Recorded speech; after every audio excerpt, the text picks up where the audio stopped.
this morning, there was a fatal accident outside of Valhalla, right here on the road that we enter on, and that obviously caused traffic issues to the point where the PGA Championship actually delayed the start times. Now, during that period, Scottie Scheffler was trying to get inside the golf course. Apparently had a miscommunication, a misunderstanding of the instructions that he was being given by Louisville Metro Police Department.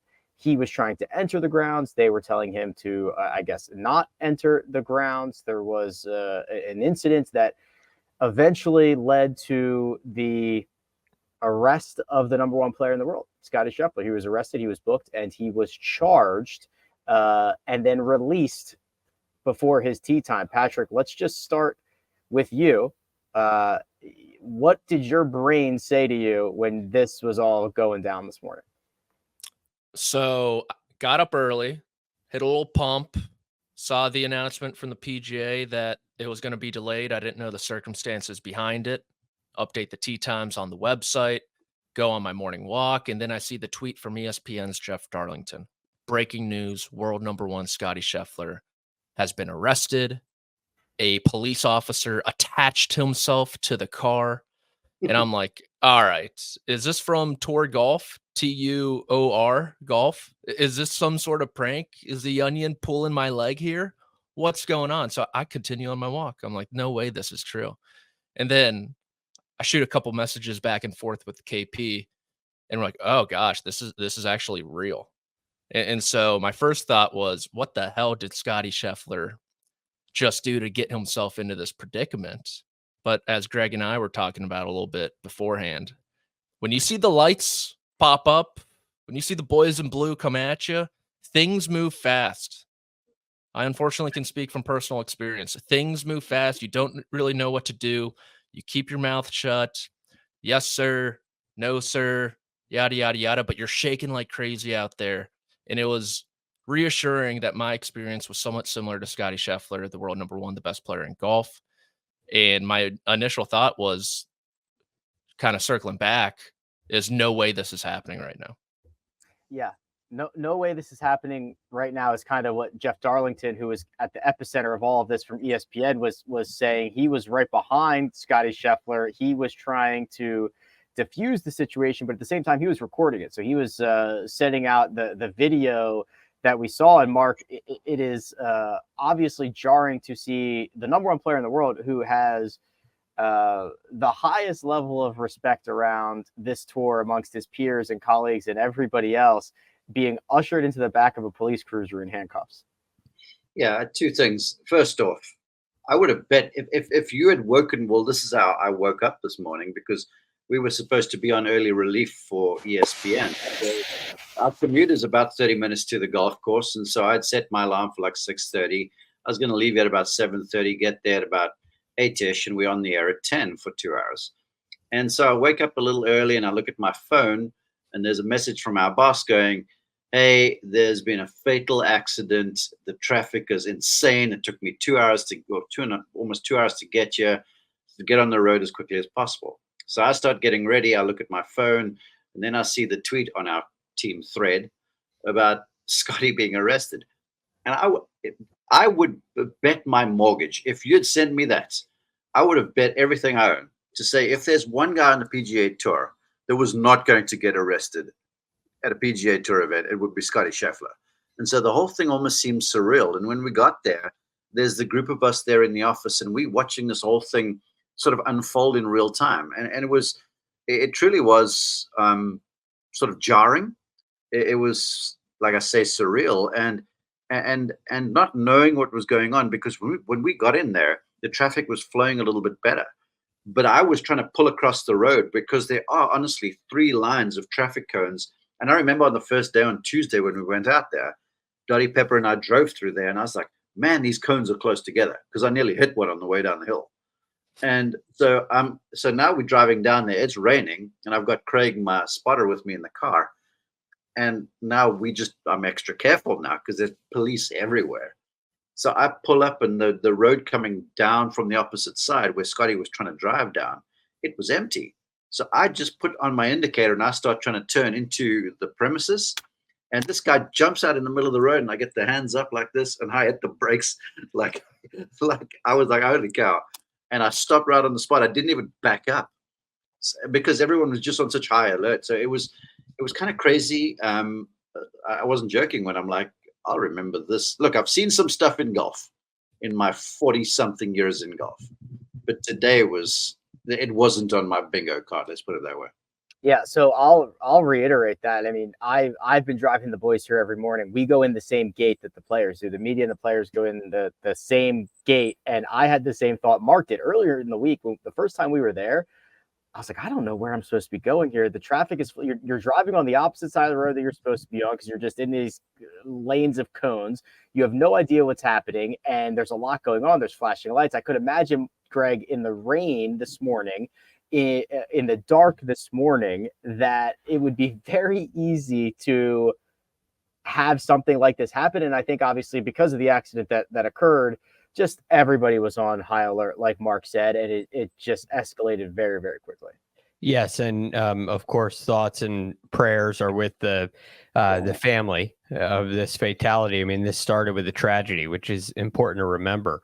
But as Scottie Scheffler is pulling in there, it's my understanding that there were, security and police that were familiar with the event, that were working for the event, and also because of the accident, there are local police that are not part of the event, so they don't necessarily have the exact same understanding and familiarity with traffic patterns and procedures and policies. So that certainly escalated things, what seems like pretty quickly. And then all of a sudden, it seems like things escalated extremely quickly. And then you see a video that, hey, from Jeff Darlington, hey, he's going to jail and there's nothing you could do about it. And then next thing you know, you're seeing a mugshot. And next thing you know, there's a graphic on my TV screen that says criminal charges for Scottie Scheffler. I mean, talk about a sentence you would never have expected to hear. Criminal charges for Scottie Scheffler. One of them's a felony. It is mayhem, and I can't get over it.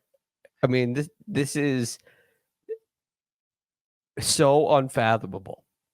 And then, of course, I'm worried about his tee time. Is he going to make his tee time, which is hysterical in its own right? And he does. Not only does he make his tee time, but he described afterwards, Patrick, that he was in the holding cell, in the jail cell. He could see himself on TV. He could see that tee times had been delayed, and he could see what his new tee time was. And he started to do the math on, I might be able to make it over there. So he started doing his stretching routine in the jail cell to prepare for the hope that he was going to tee off. A little prison workout, some would say. Prison pump. Yeah. Do you think anyone was in the holding cell with him? Like someone from the drunk tank, they had a night on the town Wednesday or a Thursday night, and they're kind of like getting back into it, and they look up and it's world number one Scottie Scheffler just hitting some stretches right in front of you. Yeah. Just few lunges, few jumping jacks. It's like, oh, it's way too early for this. I'm going back to bed. But if that were the case, that guy would probably be thinking, I was drugged last night. Yeah, he goes, no one's gonna believe this story. But it sounds like from his recount of it, talking to the media after his round, it was a very pleasant experience once he got to jail. He got a breakfast sandwich from the holding officer. The guy offered him a sandwich, and he was like, "Yeah, I'm pretty hungry. I'll have one."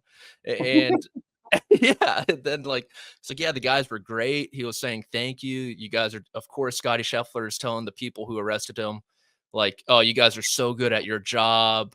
Like, we all appreciate you." Which is like, he's like, "I'd shake your hand, but I'm handcuffed right now. I can't really, but trust me, you're doing a great job." It's a ridiculous situation. I think the weirdest part, honestly, is that they threw him in a Oh my, what is it called? A jumpsuit? Yeah, yeah. jumpsuit. Yeah, the orange jumpsuit to take the picture. That's out of the ordinary, I would say. That is not normal for a quick stint in the clink. In your If- experience. If In my Nike's on, experience. if Nike's onto something, they got to get him an all orange suit for Sunday, like stat. Don't you think? Yes. Yes. Ricky Fowler. You know what else is interesting about that, Patrick? I'm not sure how quick this stint was supposed to be. On Sirius XM this morning, we had Jay Billis on, who has a law degree, obviously, and he was very surprised that he was released as quickly as he was when one of the charges was a felony. And I saw a number of other, legal reports, Nejad being one of them, who said it's very unlikely and suspicious that with the charge like that, the release happened so quickly, which led all these, I don't want to say legal analysts, but people with legal backgrounds, it led them to believe that things have probably been dropped, or were not taken too seriously in there. But then maybe that's why they put the orange jumpsuit on. Well, and Rich Lerner tweeted out, and it was kind of known throughout some webs that the Louisville mayor got involved also. Him and the PGA were talking. I'm sure there were phone calls that were made that ran very far up the flagpole. The bottom line is this: Scottie Scheffler gets to Valhalla about 50 some odd minutes before his tee time, gets to the practice area about 35 minutes before he tees off. He does indeed play, and he plays a lot like Scottie Scheffler. We're going to turn our attention to the golf that was played on Friday, get you all the updates, because there is a big boy leaderboard brewing